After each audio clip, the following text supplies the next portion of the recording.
जय हिंद। अजीत भारती का पूरा मामला आपको पता है। उनकी वीडियो को देखने के लिए के वेणुगोपाल साहब ने उस वीडियो का पहले ट्रांसलेशन करवाया, उसके बाद उसको समझा, फिर इस मामले को आगे बढ़ाया। उनके अनुसार अजीत भारती ने कंटेम्प्ट ऑफ कोर्ट कर दिया, लेकिन वही के वेणुगोपाल कुणाल कमरा जब उंगली दिखाता है तो वो नहीं देखते। हो सकता है कि उनको नेत्र दोष जैसी कोई समस्या हो, तो उसके लिए वो चश्मे का इस्तेमाल कर सकते थे, लेकिन उन्होंने नहीं किया।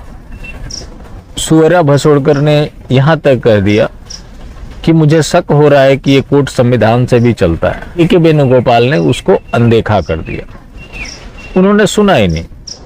इतना सुनने के लिए किसी ट्रांसलेशन की जरूरत नहीं पड़ती। लेकिन अजीत भारती का मामला था जिसको मुश्किल से उस समय तक 2 लाख से भी कम लोगों ने देखा था, उसका उन्होंने ट्रांसलेशन जरूर करवा लिया। उसके बाद भी बात की जाती है कि इस देश में freedom of speech and expression है। उनकी माने तो अजीत भारती ने कोर्ट की अवमानना कर दी। अजीत भारती ने कोर्ट की अवमानना नहीं की। अजीत भारती ने नंगी सच्चाई को बताया।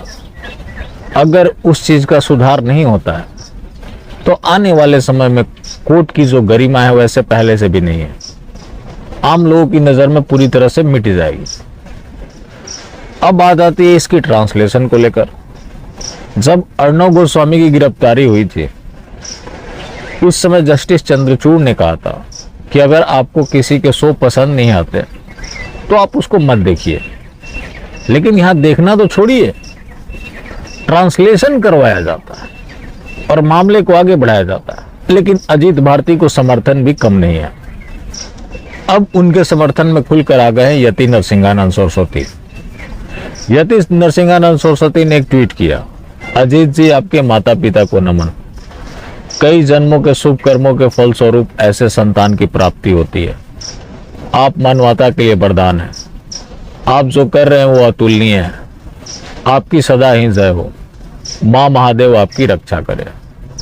तब यति नरसिंहानंद सरस्वती भी इनके खुलकर समर्थन में आ गए। बाकी आम लोगों का जो जन समर्थन है वो अजीत भारती के साथ है ही। अब इसमें देखने वाली बात होगी कि अगला कदम उनका क्या होता है। बाकी जो केंद्र सरकार है वो तथाकथित राष्ट्रवादी सरकार तो चला रही है, लेकिन उसको राष्ट्रवादी सरकार चलाने के लिए राष्ट्रवादियों को ही कुचलना जरूरी है, वरना बाकी जो पुराने मामले थे, जो जघन्य अपराध थे, उनके खिलाफ कोई कार्रवाई की गई होती। लेकिन सबको के वेणुगोपाल की तरफ से क्लीन चिट दिया गया, उनके मामले को आगे नहीं बढ़ाया गया।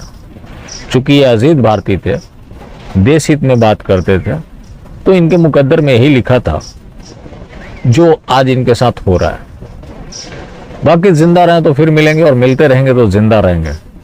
मिलना जुलना जारी रखें, लेकिन हाँ, कोई मास्टर स्ट्रोकवादी बिल्कुल भी ना हो। जय हिंद।